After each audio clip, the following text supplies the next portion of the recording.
Hello, I'm Rick Tobin. This video is going to go in a couple different areas, but I'm here with my friend Nicole McDermott, who's going to tell you a little bit about herself in a minute. And this came up because I was at a meeting for the Lodging Association, and we were talking about some new legislation requiring AEDs, and Nicole's going to tell you what that is in a minute. This is this is what she does, one of the things she does. And there's a lot of confusion about hotels, and you may have seen these devices around, maybe at the gym, maybe at the hotel already.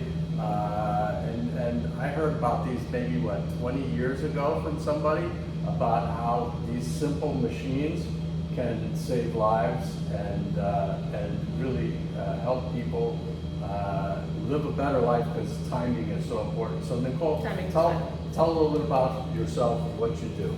Okay, so my name is Nicole, and I own a training agency.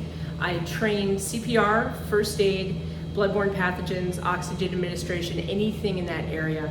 And I do informational talks for folks on recognizing an emergency, on what is an AED, and on heart attack prevention. You are right, it's been about 20 years. AEDs have been on the market since 2000. And they were designed to counteract something called sudden cardiac arrest, which is a condition that affects 1,000 people in the United States every single day. Without the AED, well, even with the AED, the fatality rate is quite high. 90% of those patients die. So what is AED? So some people may not know, what does the AED stand for? So the AED stands for Automated External Defibrillator. Okay.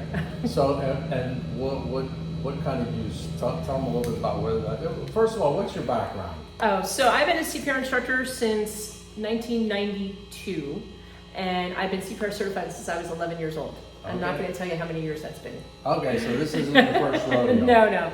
I was also an EMT for 10 of those years. I was an EMT intermediate. I was a crew chief in an area that did not have paramedics. That was the highest level that we could achieve at that time. Okay, so you know a little bit about what you're doing. Yeah. Okay, and I've been teaching forever. Forever. Okay, great. Okay, sorry for interrupting you, but I just wanted to it's background. Good. So the automated external defibrillator externally defibrillates the patient's heart. So the sort of shorter version is that your heart is unique in all of your musculature, because your heart does not respond to signals from the brain the same way that every other muscle in your body does, okay? Your heart beats on an impulse that it generates itself, coming off a spot on the heart, sends out a signal that comes up looking like an EKG, okay? You're all familiar with that. You've seen it on the side of an ambulance at the hospital visiting someone, or some people have them tattooed. The EKG is a visualization of how the electricity moves through the heart to get the 4 chambers to beat in the proper order. Your heart is a pump system, so it has to go in the right order. Sometimes the heart sends out the wrong signal, just like sometimes your cell phone doesn't do what we expect it to, right? And instead of sending out a signal that looks like a heart rhythm, it sends out a signal that looks like a seismograph or a lie detector test in a movie where someone's really guilty. And that patient's heart isn't beating in a functional way. It jiggles like Jell-O on a plate. And the blood doesn't circulate, and the patient loses consciousness, and they die. Okay, so we're going to come back to that a little bit in a second, and I just want to say, when I first heard about it, I heard they were putting them at mobile home parks, where you've got maybe a little bit older population. Sure. Often, really, and they're really cost efficient, especially if you're talking about saving lives. And you can tell about the cost later, but what I was also, I'm starting to see them in a lot of places. I'm seeing them in gyms. Yes. And we were talking about some new legislation in Florida where they're going to be required at hotels. Yes. Lodging associations. Can you tell us a little bit about that? And I know you're not a... I'm not a lawyer, and I'm not a firefighter. So it's part of the fire code. And basically, Florida has been largely unregulated for AEDs for most of these years. It's been county or local ordinance. So for example, Coral Springs has been required to have AEDs in their restaurants for several years, but that was not a county ordinance, it was a local ordinance. So the new ordinance, as I understand it, requires an AED in hotels In multiple stories. You would have one on every floor, I think, by the elevator, and also in larger residences and in most public-facing businesses. Okay, so first of all, some of the hotel owners or managers that may be watching this, we're talking about the cost of in the neighborhood of $1,000. It's probably a little more than that because you also require to have the box and some training. And how hard is it to install a box? It's 3 screws. 3 screws. So the maintenance guy can put them in. They need to know where to put it in, Right. how to put it in, how high to put it in, Right. that kind of stuff. But very simple. Another big issue that people were asking about, liability. They're worried that they're going to take this thing out. Somebody's going to be sleeping by the pool. That would be unfortunate. The AED analyzes the patient's cardiac rhythm, and it will not hurt a person who doesn't need it. That's the best part about it, is they are actually designed for citizen use. They're designed for use from people who took a CPR class, hopefully recently, but maybe longer ago than that, and they're designed not to hurt the patients on whom they're used. Okay, and to use it, fairly easy to use it? Yes, they're very easy. They do speak to you. So all AEDs have 2 things in common. They have pictures drawn on the pads. They don't have a paddle. It's not that thing you see on TV. It's sticky pads. They have an image drawn on the sticky pad as to where it goes on the patient's chest, and then the unit itself will actually speak to you. Okay, so are you going to hurt somebody potentially? No, you can't hurt anybody doing it. Okay. Because if the patient has a rhythm that is not shockable, for example, if they're merely unconscious, right? Perhaps they've been overserved. Right. Okay, at a restaurant? No, at a restaurant, or because they brought their own bottle to their room. Okay. You're very professional folks, would never overserve a patient, guest. So they've overserved themselves, they're unconscious near your pool deck. You come running out, you don't realize they're breathing. You put the AED pads on them, one on the chest, right upper chest, one on the left lower chest. The machine will say, analyzing rhythm, stand clear, and then it will say, no shock advised. Okay. And you cannot override that programming. You will not be able to shock that patient if the machine tells you no. Okay. So you won't hurt them. Okay, so relatively reasonable cost, easy to install, relatively easy to use, very important to have it available when it's needed. 100%. How many instances have you seen? So when I moved here, when I was coming out of the field, they were just beginning to go into all of these places. So I've used them in the field. I have placed dozens out there, probably, I don't know, I want to say 100, but it probably hasn't been that many because I've only sold them for 5 years or so. Okay. But they are used regularly, and I have gotten phone calls from people who've used it first. In fact, I sold the first one that was used in the state of Vermont. Really? I had a client who was 15 minutes from help in either direction, and they'd already had a cardiac death on campus. And when this machine became available in the spring of 2000, I called him and I said, I think you should get this. And I didn't make any money on it because I was working for the American Red Cross at the time. And at the time, it cost $5,000. Okay. And they bought it in February. We trained it in February. We trained it again in June. And in July, one of his guys went down in the yard and they shocked him and got him back. And he worked for them for 2 more years, and then he took early retirement. Wow. And I'm still on the Christmas list of their foreman. I do still get a card from their foreman every year. So that's... You get hate mail from his spouse, but no, I'm just kidding. Not usually. No, I'm just kidding. So we're going to put in the comment section because Nicole sells these. She gets great pricing, wholesale pricing. So. And I service them as well. So it's about $1,400 to $1,600 depending on the unit that you get. Okay. Each unit has batteries and pads. They have to be maintained. They have to be replaced every 3 to 5 years depending on the unit, depending on the battery. And it will tell them when it needs to be replaced, right? I will tell them when the date is up. The machine will tell them when the battery needs to be replaced. Okay. Each live unit has a signal, either a flashing light or literally a check. And if the battery starts to go bad, the light will flash red instead of green, or the check will turn to an X. Okay, so... And then you call me and I will help you out. And a lot of information. You also do trainings on these. We're going to put your contact information in the comments. Great. Or you can tell if somebody wants to get a pencil out now or a pen. We'll get you your contact information there. But you also do how long is your typical training? 2 hours, or it's about 2 hours. If you want to add some first aid, then it's closer to $315. We do recognizing it. So we do preventing heart disease, because you don't get that lecture from your doctors enough. We do we do recognizing an emergency, calling 911, starting CPR, use of the AED, and that's for infants, adults, and children. And we also do choking.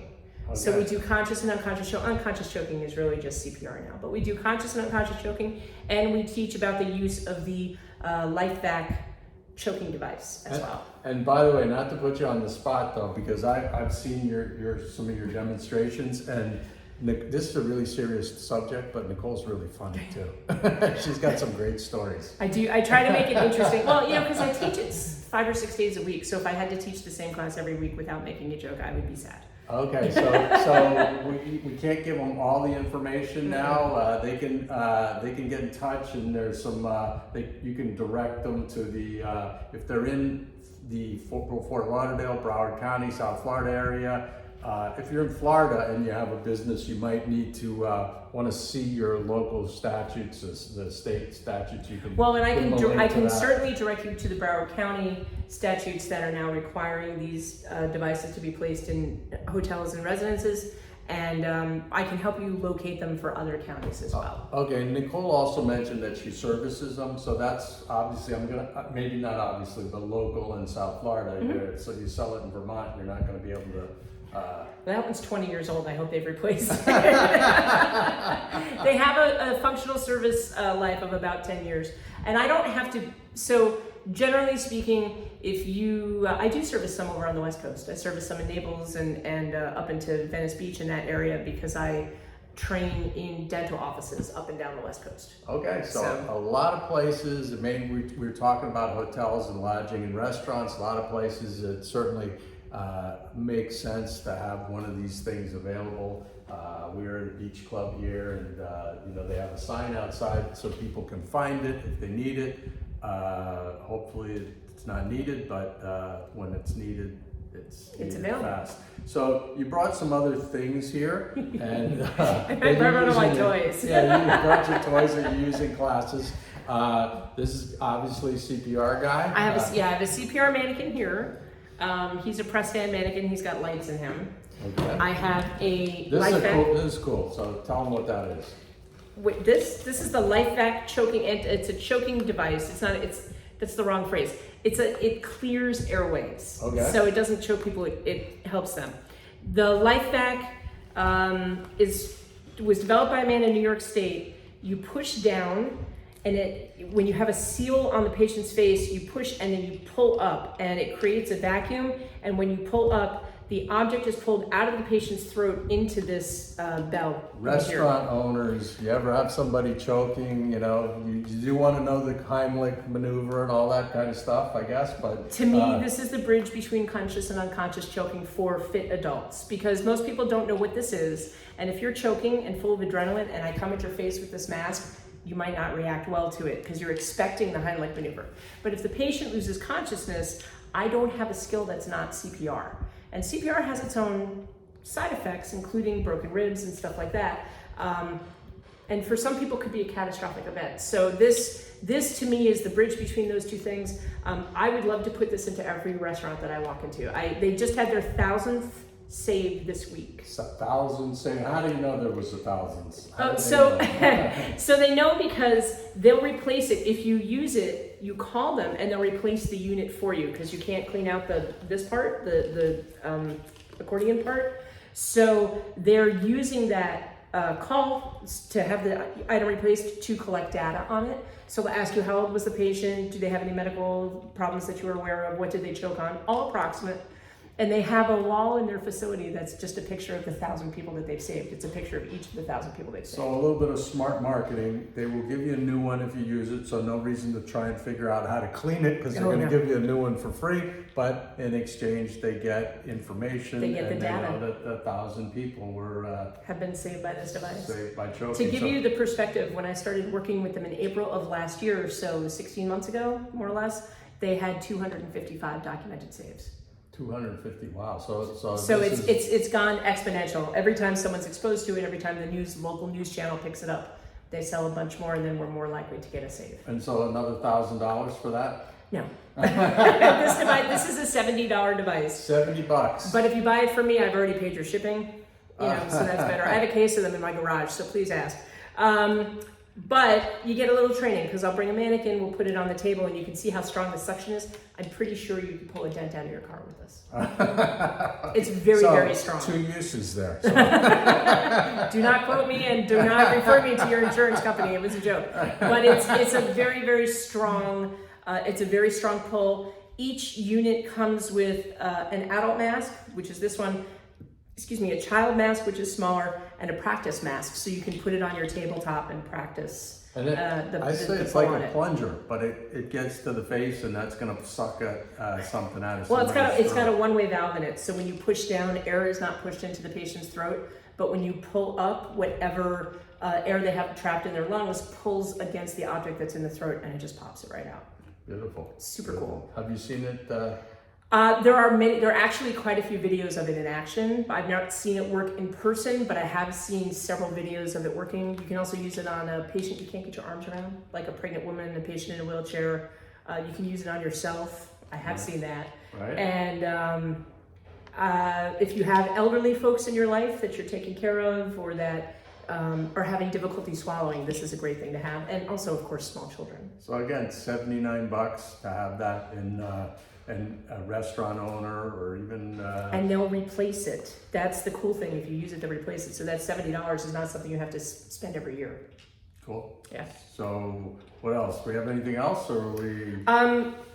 I have. This is just a live unit. This is a real AED that I just got for a customer. I'm going to install it for her tomorrow. This is a Defib Tech Reviver unit, and this, I know it's blank right at this moment. That's okay. It actually has an animation in it. In the middle of an emergency. It's the only unit that does that. It'll animate the CPR for you so you can see it. So this unit new is about $1,800. This is a refurb unit, so it's less, substantially less, and it has a 3-year warranty on it.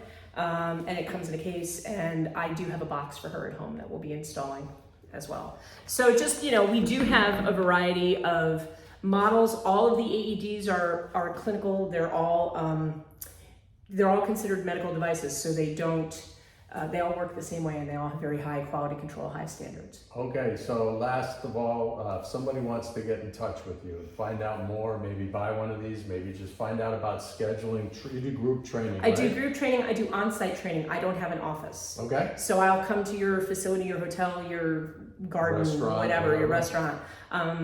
And the restaurants are kind of tricky. I find the best thing to do with restaurants, which would probably work in hotels as well, is to make sure your key holders are certified, because that is required in the new statute, is certification for people on site.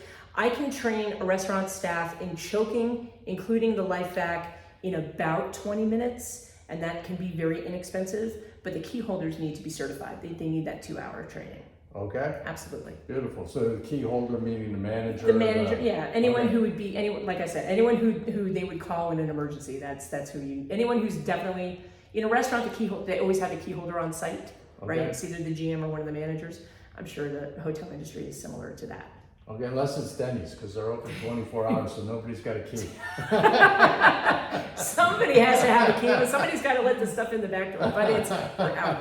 But it's yeah. So that's always my recommendation. If you have both a restaurant on site with your restaurant, then obviously with your hotel, then we can do it all together. Okay. And if some of your smaller hotels want to consolidate and they all want to hold one big training, we can find a place and do that. Oh, beautiful. I'm sure one of them has a room or a courtyard. Yeah, one of them will have a meeting room. So yeah, sure. If you're watching this, you're in a hotel. We were talking about the Lodging Association here in Lauderdale by the Sea. If you're in another group, maybe a Chamber of Commerce, maybe another lodging association.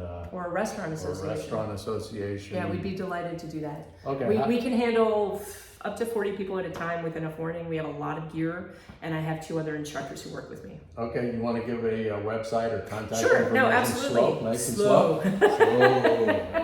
I'm Nicole. My business is called CPR Training to Go with the number 2 in it. You can reach me by phone, text, or WhatsApp at 954-461-8203. My email address is CPRB, the number 2, the letter B, CPRB2B@gmail.com. And I'm on the socials at CPR Training to go with the number 2 in it. Okay, thanks for watching. Thank you very much.